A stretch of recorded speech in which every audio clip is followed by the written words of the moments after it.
नमस्कार दोस्तों, धनवान बनने के राज के इस 5वें एपिसोड में आप सबका हार्दिक स्वागत।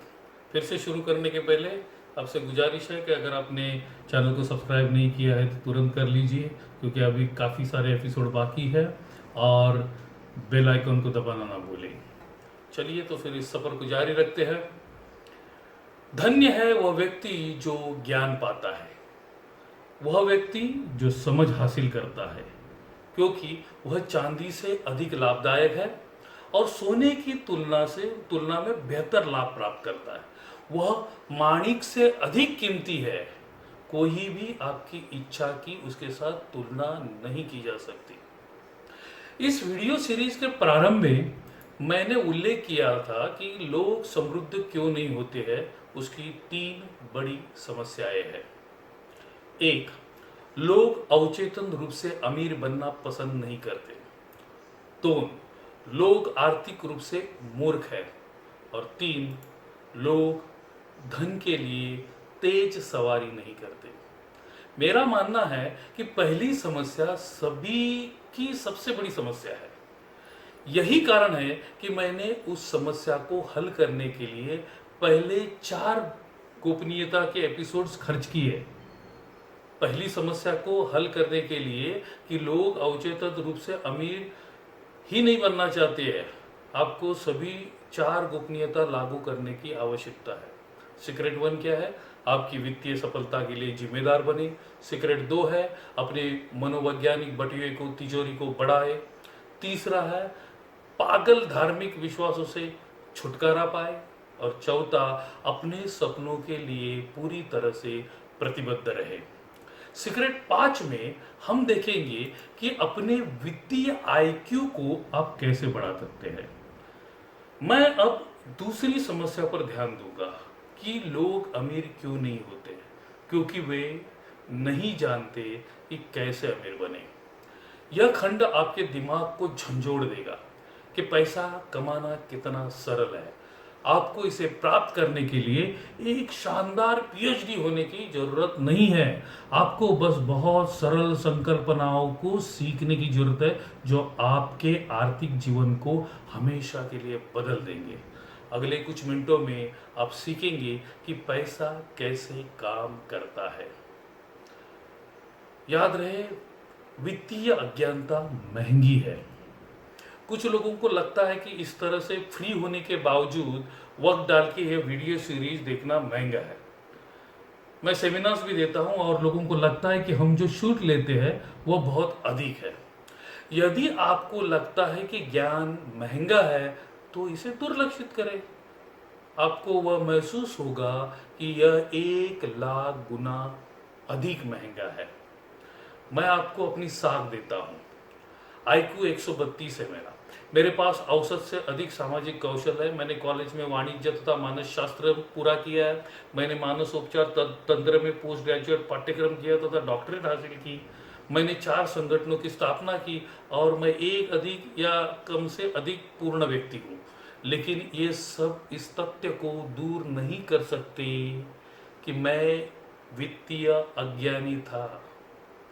मैं 100% आर्थिक रूप से निरक्षर था। यह मुझे क्या पता चला? आप अपने नाम के पीछे 3 पीएचडी वाले डॉक्टर हो सकते हैं। आप अपने खाली समय में एक विशाल पुल का निर्माण करने वाले इंजीनियर हो सकते हैं। आप बहुत पवित्र व्यक्ति हो सकते हैं, दिन में 3 घंटे प्रार्थना कर सकते हैं। आप एक वैज्ञानिक हो सकते हैं जो पहली कार का आविष्कार करता है जो थूक पर चलती है। आप 97 साल के हो सकते हैं। आप एक बहुत प्यार करने वाले संत हो सकते हैं। आप अरिजीत सिंह जी की आवाज़ जैसे गाने वाले एक दीवा हो सकते हैं। लेकिन आप आर्थिक रूप से निरक्षर भी हो सकते हैं। पैसे की दुनिया यह एक पूरी तरह से अलग दुनिया है। यह जानना कि पैसे कैसे काम करते हैं, यह विशेषज्ञता का एक बिल्कुल अलग क्षेत्र है। मैंने अपना पैसा खो दिया क्योंकि मेरे पास वित्तीय शिक्षा का अभाव था। मैंने पर्याप्त शोध नहीं किया और मेरा मार्गदर्शन करने के लिए वित्तीय संरक्षक नहीं थे। वर्षों से वित्तीय विशेषज्ञ पहले से ही अलार्म बजा रहे थे, आने वाले लोगों को चेतावनी दे रहे थे। लेकिन मैंने नहीं सुना, क्योंकि मुझे नहीं पता था कि किसे सुनना है। आज मेरे पास अब वित्तीय संरक्षक है जो मुझे घेरे हुए है। मैंने उनके परामर्श के बिना निवेश के बड़े फैसले लेना छोड़ दिया है। उन्हें खोजने के लिए मैंने प्रार्थना की, उनकी खोज की और सबसे अच्छा रिजल्ट प्राप्त करने के लिए समय और ऊर्जा का निवेश किया। लेकिन एक बार जब मैंने उन्हें पाया तो उन्होंने शक्तिशाली रूप से मेरे वित्तीय जीवन को आशीर्वाद दिया। आप इन आकाओं को कैसे पा सकते हो? आर्थिक रूप से सफल लोगों के लिए चारों ओर देखें। यदि आपके चाचा के पास अर्थशास्त्र की पीएचडी है तो मुझे उसकी परवाह नहीं है। यदि उसका अपना व्यक्तिगत वित्त जर्जर है तो वह आपकी वित्तीय संरक्षक नहीं है। यदि आपकी चाची आपको इसका कार्ड देती है और कहती है कि वो वित्तीय सलाहकार यानी फाइनेंशियल एडवाइजर है, और अगर वो खुद ही कर्जे में डूबी हुई है और अपना खुद का पैसा निवेश नहीं कर पा रही है तो वह आपकी वित्तीय सलाहकार नहीं है। इस कठिन गोली को निगले। वास्तविक वित्तीय ज्ञान का प्रमाण है पैसे। आपका वित्तीय सलाहकार कौन होना चाहिए? इसके लिए पैसे का पीछा करें, वित्तीय उपदेशक की तलाश करें। बहुत से लोग वे पैसे खर्च करते हैं जो उन्होंने अभी कमाए भी नहीं है, उन चीजों को हफ्तों पर खरीदने के लिए जो असल में उन्हें चाहिए ही नहीं। वह चीजें सिर्फ इसलिए खरीदते हैं कि उन लोगों को प्रभावित करने के लिए जिन्हें वो पसंद तक नहीं करते हैं। अभी सभी कर्जे बुरे नहीं होते हैं। अच्छा कर्जा और बुरा कर्जा एक ऐसी चीज है जैसे अच्छे जीवाणु और बुरे जीवाणु होते हैं। Best selling book rich dad poor dad में रॉबर्ट कियोसाकी बताते हैं कि अच्छा कर्जा तब होता है जब हम उन चीजों को खरीदते हैं जो हमारी जेब में पैसा डालते हैं, और बुरा कर्ज तब होता है जब हम उन चीजों को खरीदते हैं जो हमारे जेब से पैसे निकालती है। अगर मुझे किराए का अपार्टमेंट खरीदने के लिए ऋण मिलता है और किराएदार मुझे हर महीने उस अपार्टमेंट के उपयोग के लिए भुगतान करता है तो वह अच्छा कर्जा है। अगर मुझे अपने व्यक्तिगत आनंद के लिए एक चौड़ी स्क्रीन वाला टीवी खरीदने के लिए कर्जा मिलता है तो आप उसे बुरा कर्जा कहोगे, क्योंकि उसने मेरी जेब में पैसा नहीं डाला। दोस्तों, मैं आपसे पूछता हूं, आपके पास किस तरह के कर्ज है? यदि आपके पास खराब कर्जा है तो इससे बाहर निकलने के लिए एक लक्ष्य बनाएं और अपने आप को एक विशिष्ट समय सीमा दें। दर्पण का सामना करें और जोर से चिल्लाए, मैं आर्थिक रूप से मुक्त होने जा रहा हूं। इसे अपना लक्ष्य बनाएं, इसे अपनी प्रार्थना बनाएं, इसे अपनी लड़ाई बनाएं। क्या आप जानते हैं कि दुनिया में सबसे बड़ा जादू क्या है? अल्बर्ट आइंस्टाइन ने कहा है कि दुनिया में सबसे बड़ा जादू दैनिक चक्रवृद्धि ब्याज है। दैनिक चक्रवृद्धि ब्याज। क्या यह अजीब बात नहीं है? आप आइंस्टाइन से परमाणु ऊर्जा या सापेक्षता के सिद्धांत जैसे कुछ कहने की उम्मीद करते हैं, लेकिन उन्होंने ऐसा नहीं कहा। दैनिक चक्रवृद्धि ब्याज सबसे बड़ा जादू क्यों है? क्योंकि उसके परिणाम विस्फोटक है। यह एक बुरी खबर है। यदि आपके पास बुरा कर्जा है तो आप दुनिया के सबसे बड़े जादू को अपना सबसे शक्तिशाली दुश्मन बनाते हैं। आप निश्चित ही ऐसा नहीं चाहते हैं, क्योंकि यह दुश्मन आपको जिंदा खा जाएगा। तो अमीर बनने के लिए एक महत्वपूर्ण कदम यह है कि बुरे कर्जे से जितना जल्दी हो सके बाहर निकल जाइए। इस दुश्मन दैनिक चक्रवृद्धि ब्याज को अपने पक्ष में शामिल कीजिए। यदि आप बहुत अधिक कर्ज में दबे हुए हैं तो यह आपको 5 महत्वपूर्ण कार्य करने होंगे। 1, डिक्लेयर योर फ्रीडम डे। अपने स्वतंत्रता दिवस की घोषणा करें।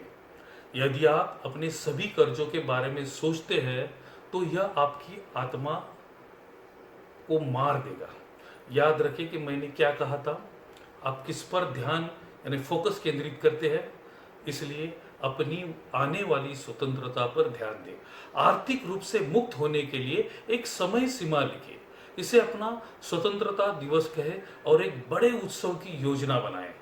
इस लक्ष्य को रोजाना पढ़ें, इसके बारे में रोजाना सोचें, रोजाना इसके लिए प्रार्थना करें, इसके साथ सोए, इसके साथ चले, इसके साथ काम करें, इसके साथ ही खाएं। दूसरा, create new ways of pleasure. खुशी के नए तरीके बनाएं, सरल खुशियों की नई आदतें को खोजें, अपनी जीवन शैली का परीक्षण करें। क्या आप वास्तव में कमाई से अधिक खर्च कर रहे हैं? यह उन चीजों पर वापस कटौती करने का समय है जिसके बिना आप गुजारा कर सकते हैं। वह अतिरिक्त पोशाक, वह रात का बाहर खाना, वह फिल्म, और वही आनंद इससे भी अधिक प्राप्त करें फ्री में या लगभग फ्री सुख।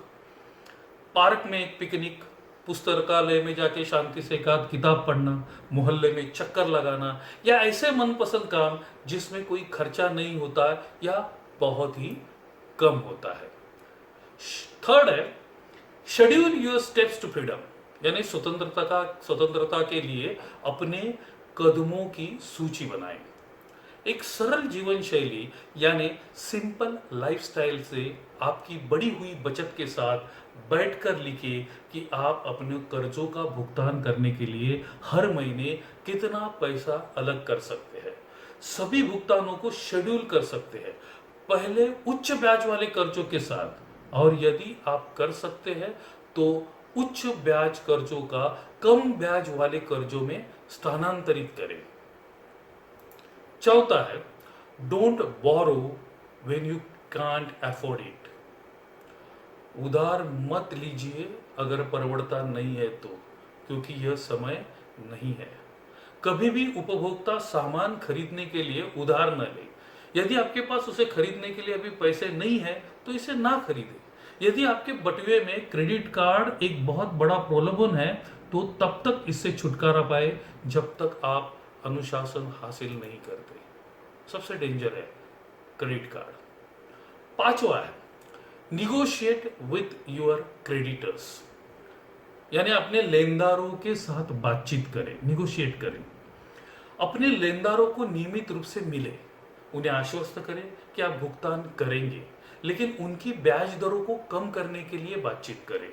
मैंने यह सीखा है क्योंकि बैंक और उन उधार देने वाली सभी संस्थाएं मनुष्य चलाते हैं, और क्योंकि ये वही हड्डी मांस और रक्त के लोग हैं जो नीतियां बनाते हैं।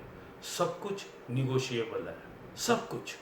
केवल इसलिए नहीं कि वे कहते हैं यह यहाँ की नीति है कि हम ब्याज दरों में कमी नहीं कर सकते हैं, अपनी मांग पर आप दृढ़ रहिए, वो निगोशिएट करेंगे। बुरे बैक्टीरिया की तरह बुरे कर्जों से बचे, अपनी रक्षा कीजिए। एक कॉमेडियन स्टीफन लीकॉक कहते हैं, मैं बीमा एजेंटों की घृणा करता हूं क्योंकि वो मुझे कहते रहते हैं मैं किसी दिन मर जाऊंगा, जो कि ऐसा नहीं है।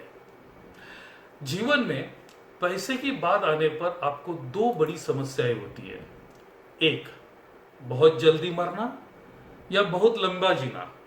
यह दोनों समस्याओं को संबोधित करने की आवश्यकता है।